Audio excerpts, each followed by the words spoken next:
Welcome back, everybody, to another episode of DGS, and probably the last episode of DGS.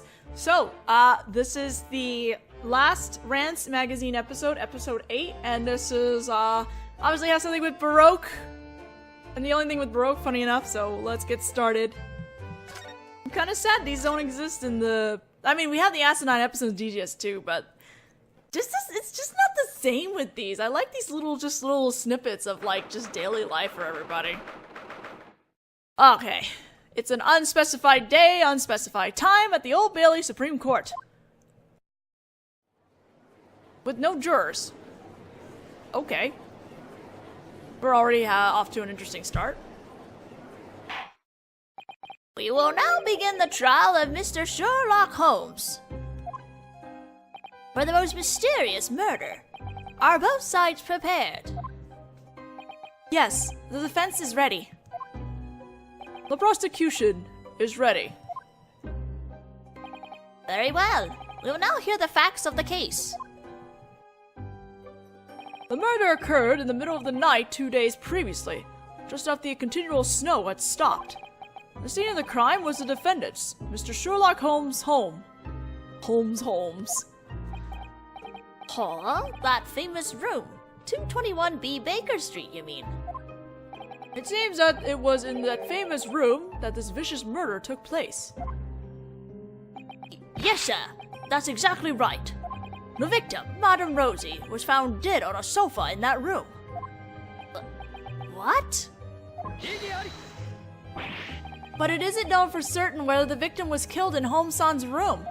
After all, during the brief amount of time that Holmes-san wasn't in his room, Madame Rosie removed herself from Holmes-san's residence. Removed herself? The victim did? Yeah. There's only one door that connects my room to the kitchen. But I went to make tea, and when I got back, there was no one left in the room. There was no one? Well, normally my roommate Iris would have been around somewhere. But she'd been invited to a meeting of academics being held in the city that day and wasn't there. But to say that she removed herself seems like a bit of an exaggeration. Surely, the victim, the madam, must have simply left the room through the door. Incidentally, the defendant's room has been locked from the inside. And it was. Therefore, I can say with certainty that there was no possibility that she left through the door. In that case, yes, Madame Rosie must have opened the window and snuck... While it's true that the window was unlocked and found slightly ajar... Right, there was no sign of disturbances in the snow that had accumulated outside that window. How could the victim have left the premises without leaving so much as a single footprint? Madame Rosie suddenly removed herself from the room shortly before she was killed. In any case, she suddenly vanished. I was concerned. So, I called you down from your attic room and we rushed to the yard together by carriage. Yes, Holmes-san called me and I had a look around the room too, but...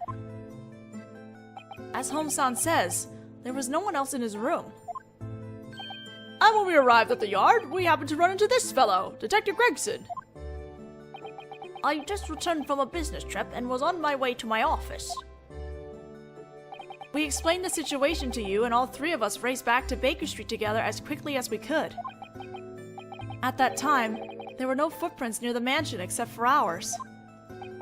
So, you also witnessed the state of the crime scene at that time, defense? No.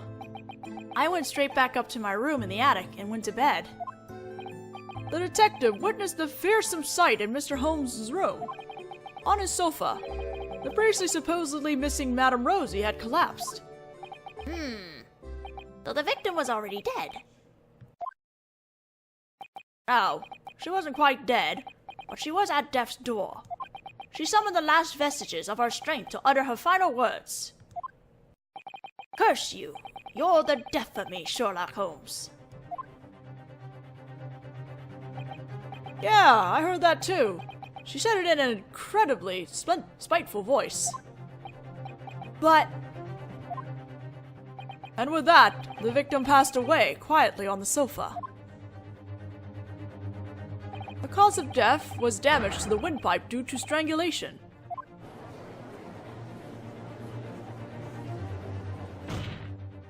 Defendant, do you disagree with anything in Detective Gregson's testimony?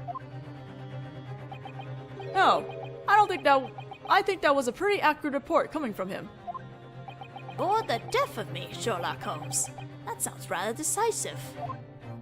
The victim, on the verge of death, uttered the name of her assailant. Yes, that name was Sherlock Holmes. He's the murderer. But Holmes-san had no reason to kill the victim. Who was she even, Holmes-san? Who was this Madame Rosie?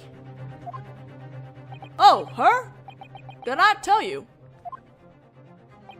I invited her there that evening. And what an annoying, noisy lady she turned out to be. We started to quarrel about something trivial. And I left the room to put the kettle on. Uh-huh. In other words, the defendant did in fact have a reason to murder the victim. But the series of events leading up to that reason are still far from clear. A valid point.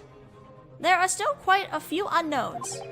How was the victim able to disappear and reappear at the scene of the crime without leaving any footprints?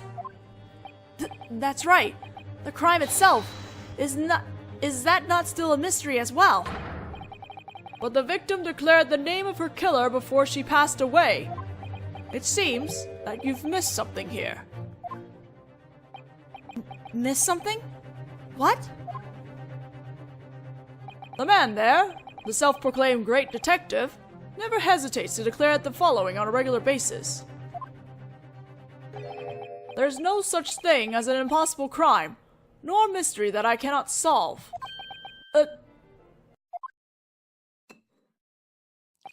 Well, Mr. Holmes, I would say that this crime is well within the realm of possibility for someone such as yourself. If it weren't, how could you be considered worthy of the title of Great Detective? Yes, of course. For me, the greatest detective of this century, anything I put my mind to is possible. Holmes-san, do you realize what you just said? Please, just do me this one small favor. Just admit that even I couldn't have done something like this, or something. As you've just heard, the defendant clearly admitted it. Regardless of how impossible it might appear, he and he alone could have committed this crime. Just a moment, please. You're being rash. I see no reason for this trial to continue any longer. The defendant, the great detective, was able to find some means of killing the victim. I will now hand down a final verdict. Guilty! Some means? This is so shady. What the heck? Find some means of escorting the defendant to prison. Now then, that concludes today's trial. That's it? Okay.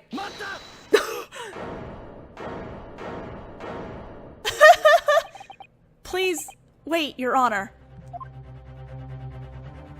There must be someone besides this great detective who knows the secret behind how this crime was committed. What? It would seem that you finally realize this obvious fact, Mr. Naruhodo. What do you mean, detective? Naturally, the person who knows the secret behind this case is the real killer. Isn't that right, junior detective? Well, yeah, but... No way. Are you trying to tell us that you know exactly what went on that night? There's nothing to know. There was never a single mystery in this case to begin with. Joint reasoning music in court. It seems that the detective there doesn't have a proper understanding of this case. Which of us is it really who doesn't understand, little repeat of Old Bailey? In that case, why don't you give us your answer? We've heard that just before the incident, the victim suddenly removed herself from your room. Where on earth did the victim vanish to, and how did she do it? Isn't it obvious? She went through the window. It was open a little after all. But your room is on the second floor, and there were no footprints in the snow beyond the window. I can think of several ways she could have done it without leaving any footprints. Like, how, for example? For example, let's see. What if she flew? Ridiculous. Then, just where do you propose that the victim flew off to? That hardly requires much thought. Naturally, she went to where her true killer was. Madame Rosie left her room and got herself killed. Left my room? Rather unfortunate, don't you think? Flying to her own death like that. Have you forgotten? Madame Rosie's body was discovered in your room. And that's obviously because the real killer put it there. But how? There still weren't any footprints left in the snow. And no one entered that room except for us. And Gregson. That's where you're wrong. There was one other. Remember? There was someone on the night of the murder who could have carried her body to my room. What? And just who on earth was that? That person was someone who openly entered the scene of the crime without ever having been suspected. Openly? You don't mean... Indeed. The very person to arrive on the scene of the crime after we reported the incident to the yard. Junior Detective Gregson. Eh? You were the one who brought the strangled, half-dead body of Madame Rosie to the scene of the crime. As soon as you saw your opening, you laid the victim's body gently on the sofa. Huh?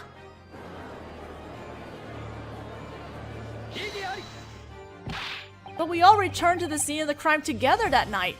How on earth do you propose that the detective carried her body?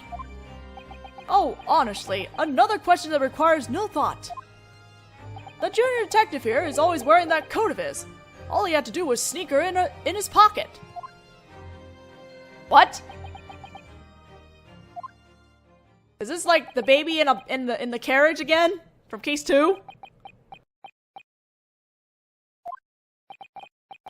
I don't know how competent this detective is, but one thing is certain. A human body could not possibly fit into a coat pocket.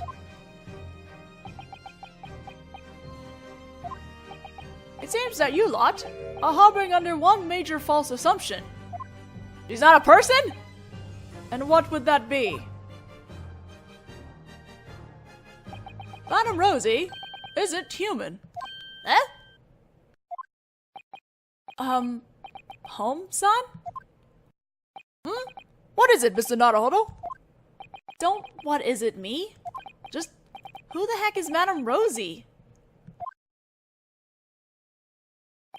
That should go without saying. She's a parrot! Ah! And here we all thought we got away from the parrot jokes. An incredibly cheeky parrot at that. A parrot? Quite a chatterbox, that one. It's only natural that she got on my nerves. And before I knew it, we were arguing.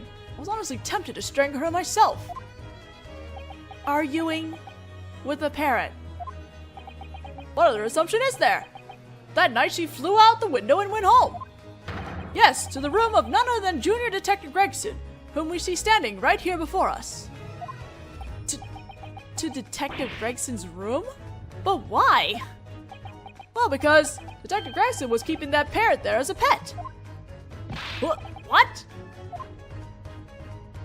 Apparently he had to go away on business, so I agreed to take care of her for a few days while he was gone. But it seems that Miss Parrot began to miss her owner. She left my lovely room and made to return to the detective's room back at the yard. Now then, Junior Detective, don't you think it's about time you came clean? What exactly happened in your room that night? Detective Gregson? It was an accident. That night, I returned from my business trip and arrived back at my office. I had no idea that Madame Rosie had returned, and I closed the door with considerable force, at the very moment that she tried to come flying in. So, Madame Rosie... She got the door closed on her and fell to the floor, and didn't move again, and it was all my fault. Oh, the poor parrot. I can't believe it. Well, I had to do something, and just as I thought that, you lot showed up saying that there'd been an incident. Oh. I had to hide Madame Rosie at all costs, so I slipped her into my pocket and got into the carriage with you two. Damn, Gregson. That's dirty and nasty coming from you. But what possessed you to do such a... It was because of Master Vortex. Huh? Chief Magistrate Vortex? The Chief Magistrate asked me to take care of that parrot. It had been living in his office with his doves, but apparently recently the doves started picking on her. The past half year I've been taking care of her in my office. Is that so? If any accident were to befall Madame Rosie, I have to work the rest of my life with no pay and no vacation. That's what I thought. That's why I...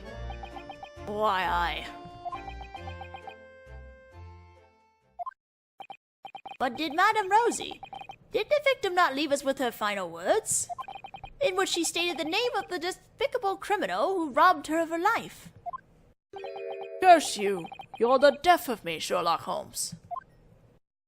Yes, exactly! Don't you think that was an awfully harsh thing to say, folks? In other words, those were your hidden sentiments. Ugh. You were always bad-mouthing me in your office, and that charming little parrot picked up those words from you. Ouch! But in last month's issue of the Strand magazine. Forgive me! You can't be serious!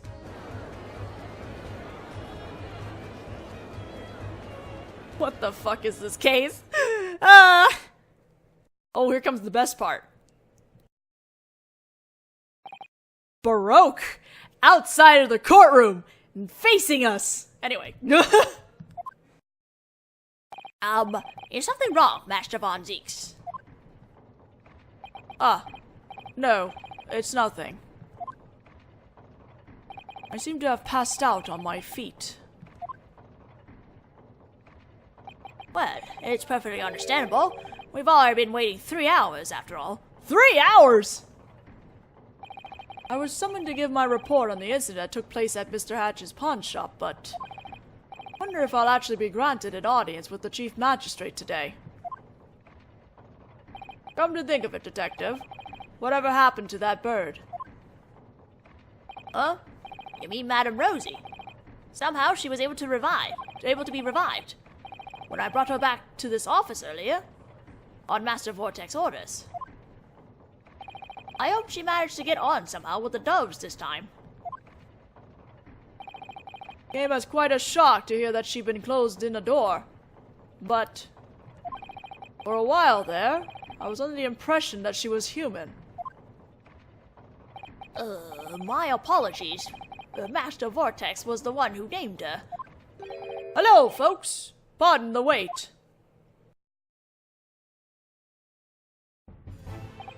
My deepest apologies for being 3 hours, 24 minutes, and 57 seconds late for our meeting. No, please, don't worry about it. There's nothing that makes us happier than standing around in a daze like this. Oh my god. Well, that's certainly a relief. In that case, perhaps you can give me your report. You solved the murder at the pawn shop, but it's not over yet. What will come of my connection with the black-clad defense attorney from that eastern island nation? I'm certain that someday we shall meet again. Master Von Zeeks, did you see that just now? Madame Rosie was flying cheerfully alongside the doves. Is this like a symbolism for something? That certainly is a relief, Detective Gregson. I feel like that's a symbolism for something. But anyway, we done! It's all finished. That's it. That is everything I can pull out of DGS at this point. That we are done. This whole video game is complete. And the next time you'll see anything DGS will be a live stream of me playing DGS 2. And after that, I will start working on the LP for DGS 2. So please look forward to that. And thank you all for sticking for as long as you have through my playthrough of DGS 1. Thank you. Please like, subscribe, leave comments, tell me how I'm doing and everything like that. And I'll see you guys in the next video.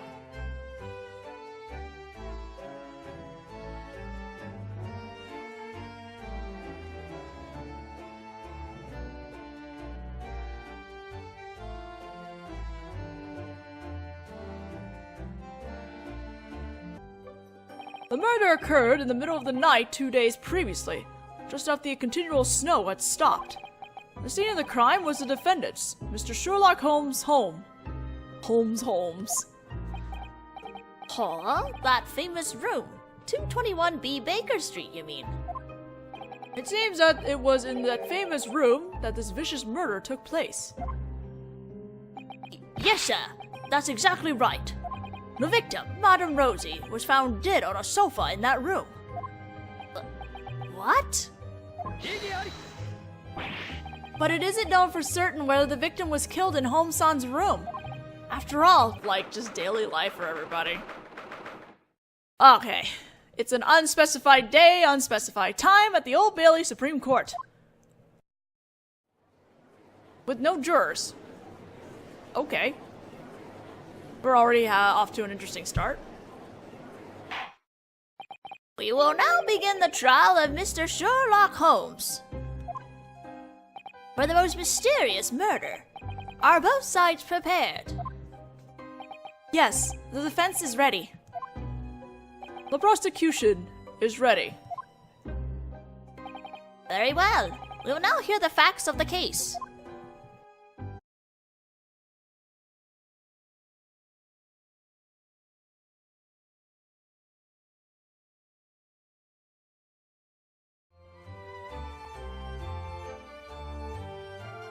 Welcome back, everybody, to another episode of DGS, and probably the last episode of DGS.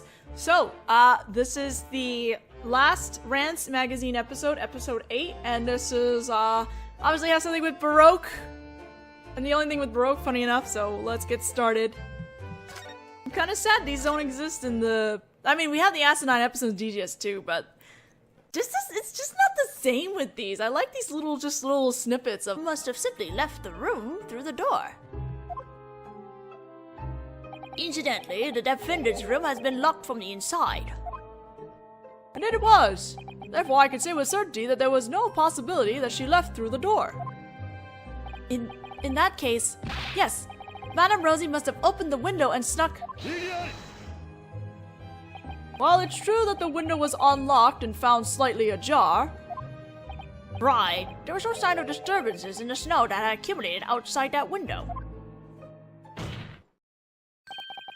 How could the victim have left the premises without leaving so much as a single footprint? During the brief amount of time that Holmes-san wasn't in his room, Madame Rosie removed herself from Holmes-san's residence. Removed herself? The victim did? Yeah. There's only one door that connects my room to the kitchen. But I went to make tea, and when I got back, there was no one left in the room. There was no one? Well, normally my roommate Iris would have been around somewhere. But she'd been invited to a meeting of academics being held in the city that day and wasn't there. But to say that she removed herself seems like a bit of an exaggeration. Surely, the victim, the madam,